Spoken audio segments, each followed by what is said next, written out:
વાવ થરાદમાં પણ ભવ્ય તિરંગા યાત્રાનું આયોજન થયું। વિધાનસભાના અધ્યક્ષ શંકર ચૌધરીએ તિરંગા યાત્રાનું પ્રસ્થાન કરાવ્યું। કેબિનેટ મંત્રી ઋષિકેશ પટેલે પણ તિરંગા યાત્રાનું પ્રસ્થાન કરાવ્યું હતું। વિધાનસભાના અધ્યક્ષ શંકર ચૌધરી, કેબિનેટ મંત્રી ઋષિકેશ પટેલ તિરંગા યાત્રામાં જોડાયા।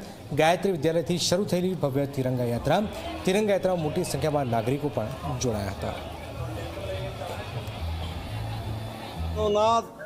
દિલમાં પણ તિરંગો છે, તેમના હાથમાં પણ તિરંગો છે અને જે રાષ્ટ્રના સીમાવર્તી ક્ષેત્રની અંદર રહેતા પ્રજાજનોની દેશભક્તિ એ પૂરા રાષ્ટ્રને મજબૂત કરવા માટે ખૂબ અગત્યનું હોય છે। અહીંયા થરાદ જિલ્લો એ સરહદી જિલ્લો છે।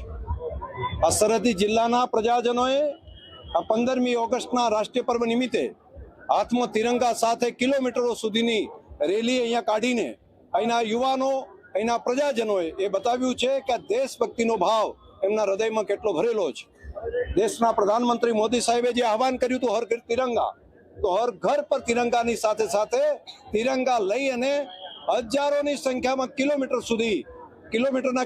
સુધી પ્રજાજનો જોડાયા। એ બધાને ખૂબ શુભકામનાઓ પાઠવું છું અને પોતાના માટે નહીં પરંતુ દેશ માટે જીવશું તેનો સંકલ્પ પણ પ્રજાજનોએ કર્યો છે।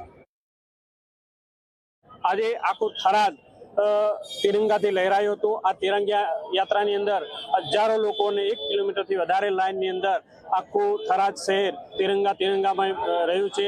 મોદી સાહેબે જે આહવાન કર્યું હતું કે હર ઘર તિરંગા, ઘર ઘર તિરંગા, આજે સરહદી વિસ્તારનો વાવ થરાદ જિલ્લો, દિલમાં પણ તિરંગો અને હાથમાં પણ તિરંગો, એ રીતે લોકોએ આન બાન શાન સાથે તિરંગા યાત્રામાં જોડાઈ અને ખૂબ જ ઉલ્લાસથી તિરંગા યાત્રાને નીકાળી હતી અને સાથે સાથે વંદે માતરમ, ભારત માતા કી જયના નારા સાથે સૌએ ઘોષ કરી અને ભારતની આન બાન શાન, તિરંગાની શાન એવી તિરંગા હાથમાં લઈને મોટી સંખ્યાની અંદર આજે સરહદી જિલ્લાની અંદર જ્યારે નવનિયુક્ત જિલ્લો હોય એની અંદર લોકોએ દિલમાં પણ તિરંગો ને હાથમાં તિરંગો લઈને એક જોરદાર રેલીનું આયોજન કરીને રેલીમાં જોડાયા હતા અને તમામને હું ખૂબ અભિનંદન આપું છું।